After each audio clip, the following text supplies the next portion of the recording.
de Chile. Y cómo no, también a Marisa Navarrete, ex fiscal. Gracias por acompañarnos esta mañana a ambos. Tonka. Pero antes de entrar en esta conversación, le damos el pase a Rodrigo Pérez. Está en Caripilún. Rodrigo, apareces en nuestra pantalla gigante. Adelante. Sí, un fin de semana, tú lo decías, Tonka, emotivo, pero mezclado con esta sensación, ¿no?, de que la justicia todavía le queda trabajo por hacer.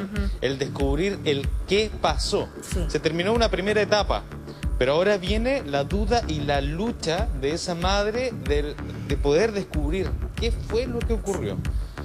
Nosotros estamos en un terreno que es un terreno muy similar a la geografía general, ¿no?, de este sector, pero que quisimos estar hoy día acá para poder mostrarles lo que el mapa muchas veces no les logra mostrar.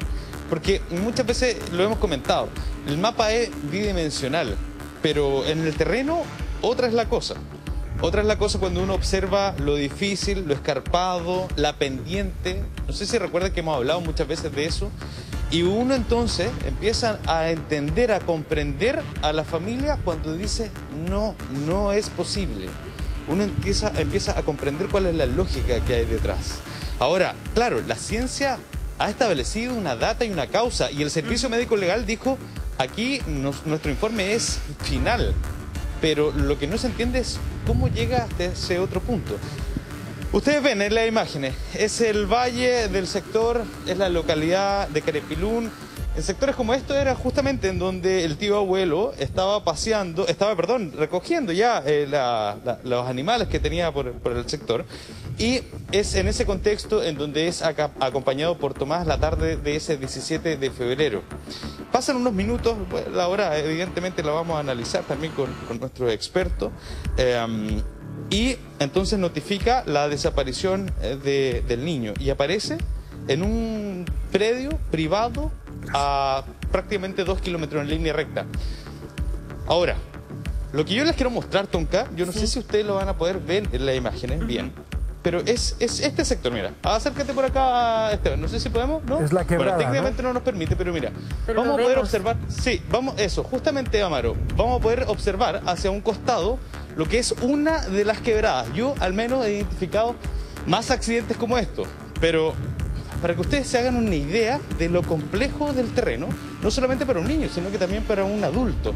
En este sector, nosotros vemos que hay una división geográfica entre el terreno, en donde fue avistado por última vez, según el testimonio de Jorge Escobar, y el terreno contiguo, mucho más allá, fue justamente encontrado. Es decir, no solamente debe sortear quebradas como estas, sino que además los bosques, la vegetación, y en algo que al menos escapa a la lógica, y aquí probablemente nos pueda ayudar justamente Rodrigo, uno supone, ¿no?, a esas horas de la noche, las luces y las chimeneas ya estaban encendidas, los gritos eran permanentes, con su nombre, para poder encontrarlo, y el niño, en vez de bajar, sortea todos estos obstáculos, sube incluso algunas pendientes, logra atravesar quebradas como esta, y llega hasta el otro punto.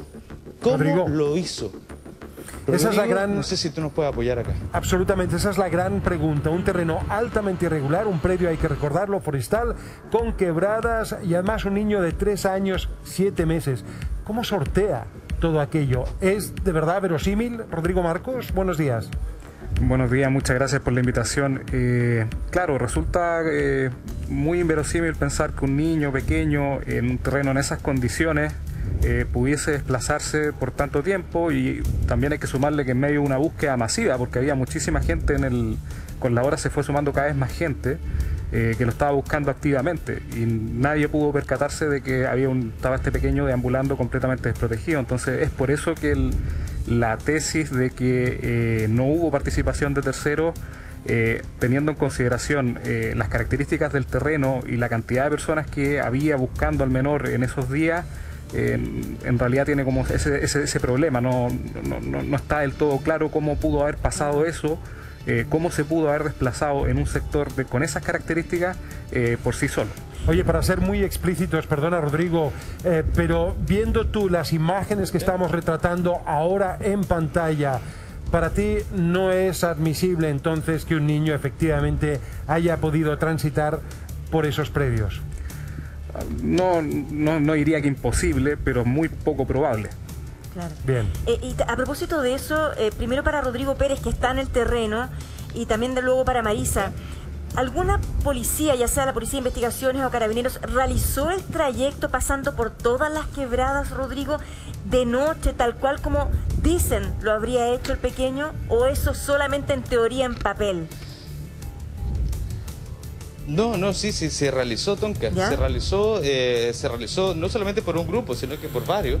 Y también se realizó el fin de semana por los peritos privados, ¿no? Que están justamente acompañando a la familia materna.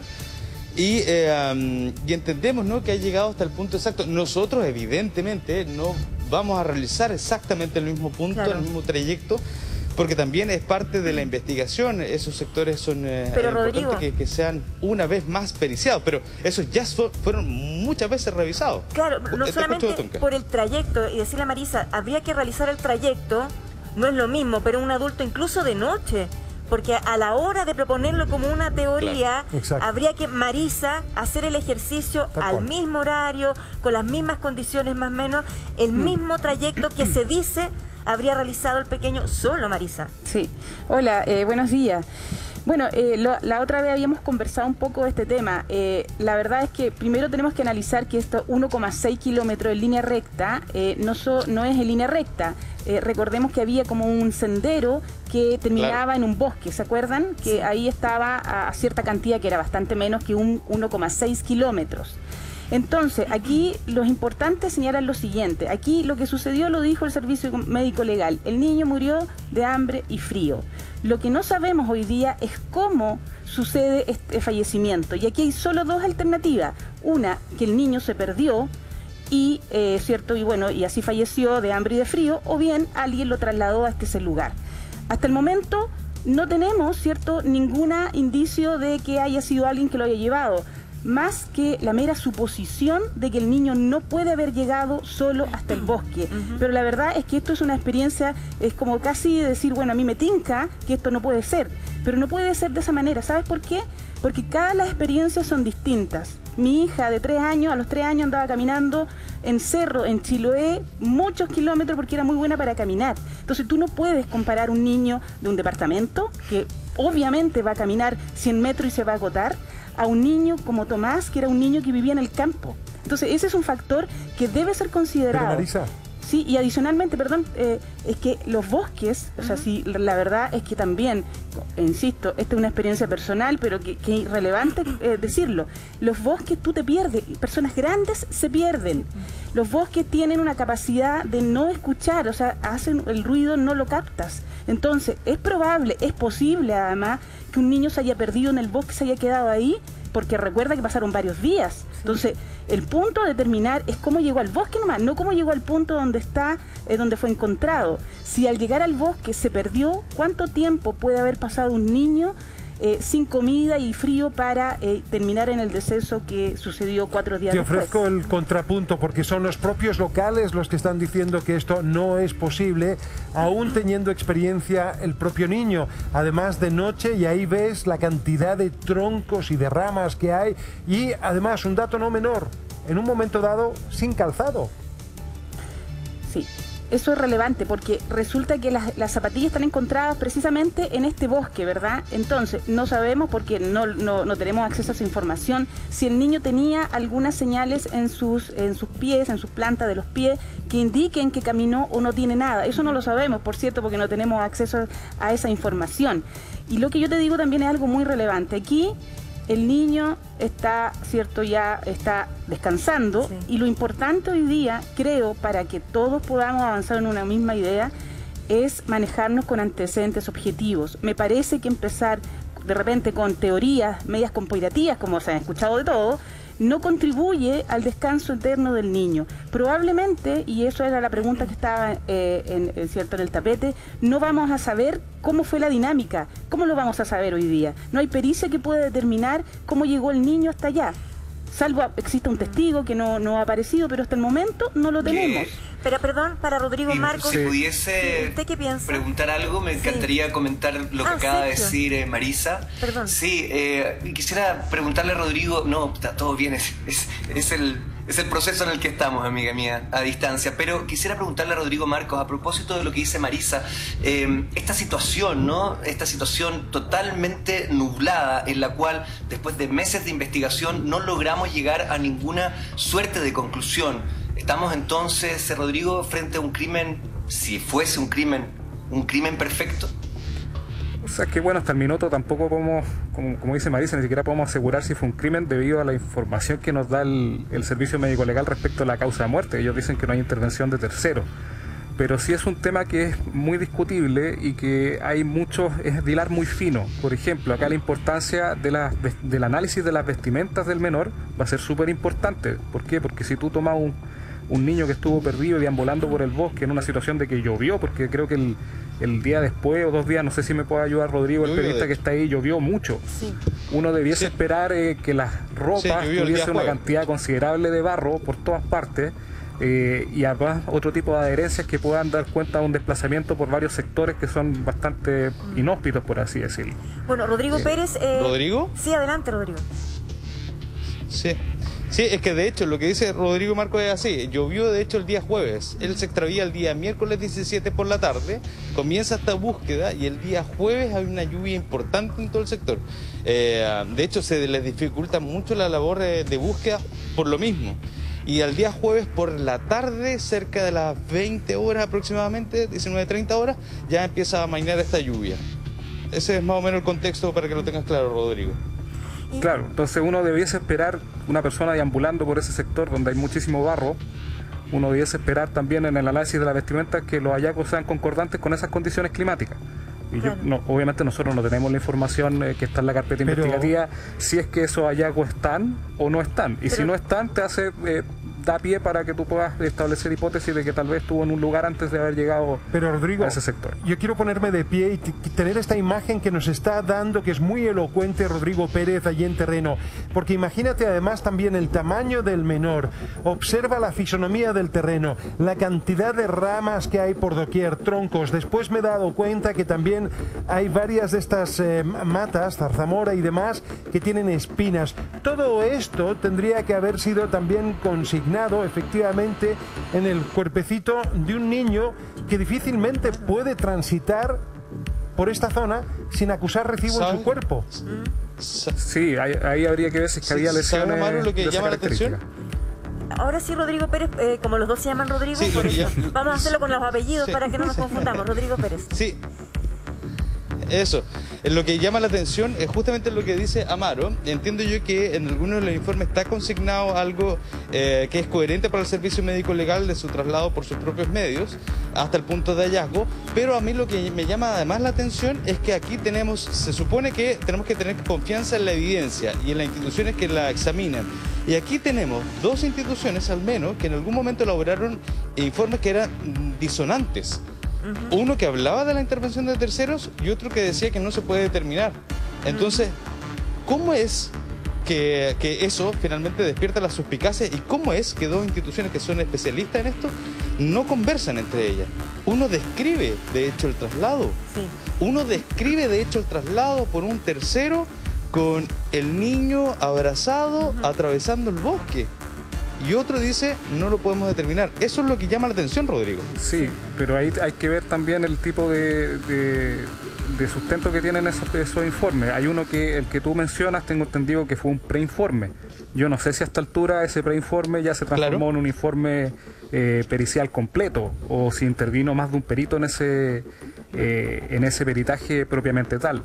Entonces también hay que ir viendo, las conclusiones están sustentadas en que solamente en la experiencia que pudo haber tenido un perito, que tal vez tuvo algún tipo de presión por sacar un informe rápido, porque teníamos un fiscal que iba completamente apresurado, y que ya es una crítica transversal que se hizo de parte de todas las personas de que fue tremendamente apresurado lo que hizo y que tal vez pudo haber presionado para un resultado. Entonces estamos frente a una investigación que fue ya tuvo errores en su génesis y que es muy compleja y ni siquiera tiene informes que sean de instituciones separadas que están contradictorios. El Servicio Médico Legal también tiene informes contradictorios. Sí, Marisa, ¿quiere comentar algo? Sí, me quería referir precisamente a ese informe. Yo lo digo porque escuché toda la formalización y todo el alegato de la Corte de Apelación, entonces puedo decir lo que ellos dijeron al menos. Aquí lo que había al momento de la formalización era un servicio médico legal que decía que la causa era indeterminada en estudio, es decir, no se había pronunciado. Y la brigada de homicidio, eso es bien relevante, que es la brigada especializada en investigar, como su nombre lo indica, los delitos de homicidio, señalaba que no podía señalar que había intervención de terceros. Esos eran los datos especializados que se tenía a la formalización. ¿Eran esos antecedentes importantes o relevantes como para poder formalizar a alguien? Obviamente que no. Pero había un informe que llamó mucho la atención y que precisamente la defensa que estuvo ahí, ¿cierto? La Defensoría Penal Pública hizo su trabajo, dijo, bueno, este informe que establece, como dijo Rodrigo, que el niño fue llevado en brazos, fue hecho por un funcionario de la BOCAR, ni siquiera fue firmado por la BOCAR, sino era por un solo perito de la BOCAR. Entonces tú te preguntas, bueno, ¿cómo un funcionario de la BOCAR, al margen de lo que era su jefatura, hace este informe totalmente distinto a lo que habían hecho los peritos anteriores? Y ahí está, creo yo, el error. Tal vez se quiso tener algo rápido, como dice Rodrigo, para la formalización, porque como no se tenía nada, algo había que sostenerlo. Y allí se dijo algo bien importante. Se dijo en esta formalización que el niño tenía rajuños en su cuerpo, que eran ciertos indiciarios de haber pasado por rama. Por lo tanto, eso tú lo puedes interpretar de las dos formas, que fue llevado así como dijo ese perito, o que el niño por sus propios medios se desplazó, Marisa, a través del bosque. Para ti, para Rodrigo, Marcos, me imagino que es evidente el cambio si pensamos que una persona caminó con sus propios medios, un pequeño, hizo todo el trayecto solo, así es llevado en brazos. Me imagino que puede ser fácilmente con la investigación correspondiente al servicio medical. Claro, hay diferencia en el rastro que deja un traslado y en el rastro que deja otro traslado, Rodrigo. O sea, sí, podría haber diferencias tal como tú dices, porque más que nada ese perito lo fundamentaba en que había en ciertas partes del cuerpo y en otras no, y en las que no asumía que era porque precisamente había alguien que lo estaba cargando y eso impedía que se produjeran ese tipo de lesiones. El problema es que también cuando uno estudia las lesiones tiene que determinar si esas lesiones son antemortem o son postmortem, es decir, si ocurrieron en vida o ocurrieron después de muerto, y también si es que en una de esas pudo haber sido también por acción de fauna cadavérica que pudo haber confundido también al perito. Entonces, por eso que quien se pronuncia respecto a las lesiones tiene que ser el Servicio Médico Legal, porque tiene la mayor expertise para hacerlo en ese sentido.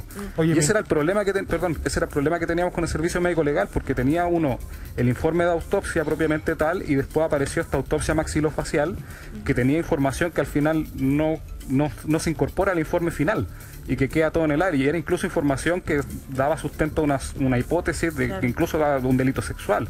Entonces es bastante grave esa situación, porque también ese informe se origina de forma poco clara, porque si de haber habido hallazgos que son criminalísticamente relevantes en la boca del menor, era el mismo médico que estaba haciendo la autopsia quien tenía que, por la normativa técnica del Servicio Médico Legal, solicitar la interconsulta a odontología, y eso no pasó, fue por intervención directa del fiscal que estaba en ese minuto, porque él mismo lo dijo en la audiencia después cuando se estaban alegando en la corte. Entonces también ahí se produce esa situación rara que tiene informes que son con hallazgos que después no son tomados. ¿Y por qué no son tomados? En su experiencia, ¿por qué podrían haber salido a la luz y luego no ser tomados y ser parte de la investigación? Bueno, eso es lo raro. Por eso hay que irnos al origen de por qué, quién solicitó esos informes, por qué se generó ese informe en primer lugar. Y hay que ver, se generó porque la normativa técnica que está vigente actualmente establecía que se tenía que hacer, o fue porque un fiscal lo pidió por algún motivo. ¿Sí? Marisa, tengo una pregunta desde acá que tiene que ver con lo que tú señalabas hace algún minuto, que estas especulaciones, que estas teorías que van y vienen no permitirían finalmente el descanso del pequeño. ¿Qué ¿Qué es lo que dejas entrever ahí? Que tal vez este caso no se resuelva nunca y que por más que lo cubremos y busquemos dónde tomar alguna pista que nos lleve a puerto, tal vez esto no va a ser posible.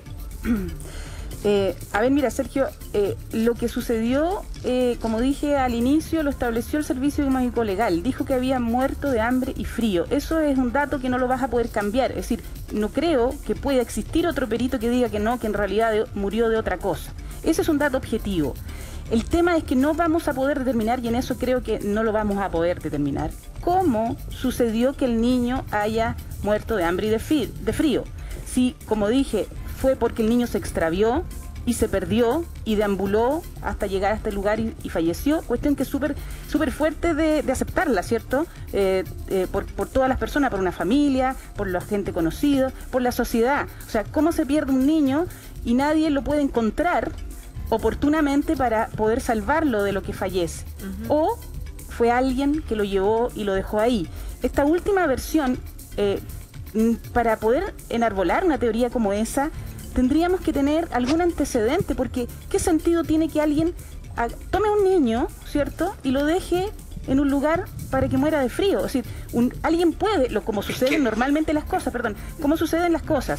Una persona, un delincuente, toma a un niño, lo secuestra para matarlo, para abusar sexualmente, para alguna razón. Aquí no tenemos nada de eso. Entonces es un cabo demasiado suelto como para pensar que aquí necesariamente hubo una intervención de tercero, porque no hay nada que lo diga, nada que lo respalde. Pero disculpa, pero para eliminar la hipótesis de que él llegó y hizo todo ese trayecto solo, habría, insisto, que hacer el trayecto a la misma hora de noche, sí, y en soledad, porque si no se hace eso, si un adulto lo puede hacer solo y ver, me imagino, las marcas que deja en tu cuerpo, todo lo que podría haber pasado en ese trayecto, eso es clave para decir, ¿sabes qué? Un niño de 3 años, 7 meses no puede caminar por todas estas quebradas, por todo este terreno que estamos viendo a través de las imágenes en vivo que presenta Rodrigo, sin que termine con ciertas lesiones o ciertas marcas. Sí, pero habría que preguntarle a Rodrigo, y lo vuelvo a preguntar ahora. Rodrigo, hay un pequeño camino que lo conversamos en otro programa anterior, que dirige y que llega hasta un bosque muy denso. Ese camino es un camino que es un camino, es decir, no hay rama, la gente puede caminar ahí. ¿Cuánto mide ese camino hasta llegar al bosque?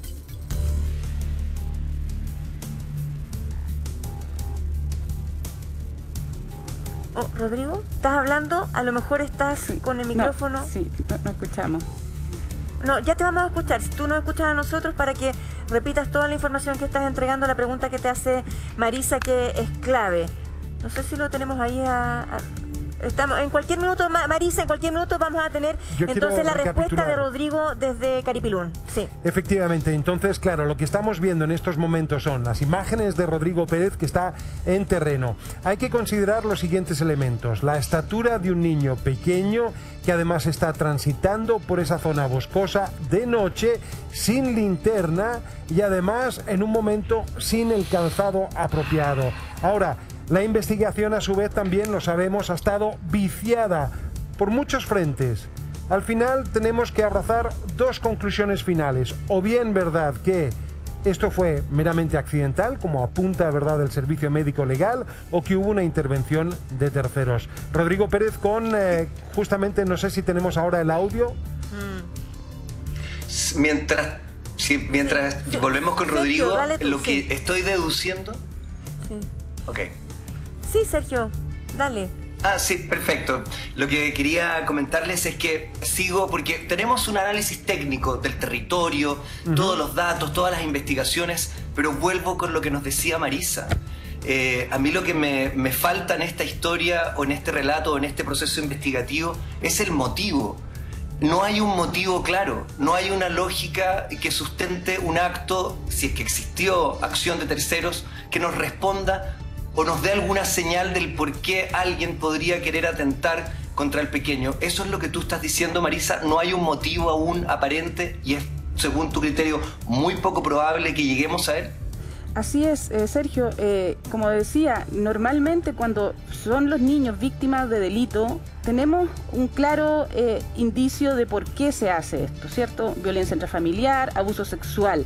Aquí no hay nada de eso. Entonces, es un elemento importante para decir, bueno, aquí hubo intervención de tercero. No puede ser que no, es que el niño no puede haber caminado tanto, porque hay experiencias distintas. El niño puede haber llegado solo a un lugar, como estoy planteando, hasta el bosque, haberse perdido y nadie lo ha escuchado.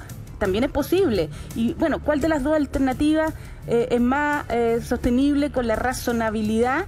Obviamente, hasta el momento, si no tenemos ningún antecedente, la primera, que el niño llegó y se perdió. Porque lo otro es sacar conclusiones de algo que no tenemos. Ahora nos dicen que Rodrigo está justamente para responder eso que acabas de decir y la pregunta anterior con respecto a este sendero, Rodrigo. Sí, mira, justamente hay distintos senderos. A ver, ya solamente el terreno en donde se extravía, donde he visto por última vez, según la versión de Jorge Escobar, tiene muchísimos caminos. De hecho, es fácil que uno se pierda, pero la orientación es básica aquí, cuando uno se extravía. Abajo hay casas y ahí uno siempre tiene en claro dónde está la ruta P40, que es justamente esta ruta que tantas veces hemos comentado. Ahora, desde este punto hasta el punto en donde fue hallado, la verdad es que hay mucho camino que tiene que ver justamente con estas suertes de sendero. Ustedes están aquí viendo uno mucho más amplio, porque este es un bosque, un predio que está siendo utilizado más para la explotación. Pero entre medio del bosque uno podría interpretar que hay ciertos senderos en donde uno pudiese llegar hasta allá. Para serte sincero, Marisa, yo no he transitado por el mismo camino, entonces no te podría decir yo si es que está despejado o si es que realmente está lleno de ramas en esta Rodrigo, época del año. Eso la verdad es que no lo sé, no lo conozco. Sin embargo, pero para que se haga una idea, Tonka, espera, para que se haga una idea, no es que tú atravieses esa quebrada y estás en el punto de hallazgo. ¿Ya? No es eso. Está mucho más allá, no es tan fácil, no es para nada fácil. Por eso cuando la gente dice, el experto puede decir una cosa o uno lo ve en el mapa y claro, uno dice, bueno, de este punto a este otro punto uno podría llegar, pero de verdad es complejo. No es cruzar la quebrada que ustedes ya ven y estamos en el otro punto. Claro, ahí uno se hace la idea y todo esto no hay que olvidar que desde, no sé, habrán pasado pocas horas y la mayoría de las personas que estaban cerca fueron a buscar al pequeño.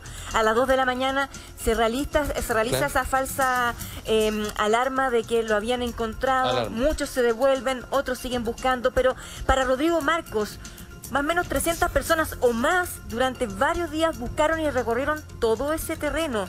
Eso también es un punto importante para pensar cómo no se dio con el paradero, cómo no se escucharon. Estamos hablando de un lugar donde se escucha a kilómetros cuando una persona grita o llora, o incluso Rodrigo lo ha dicho, mira, ladran los perros.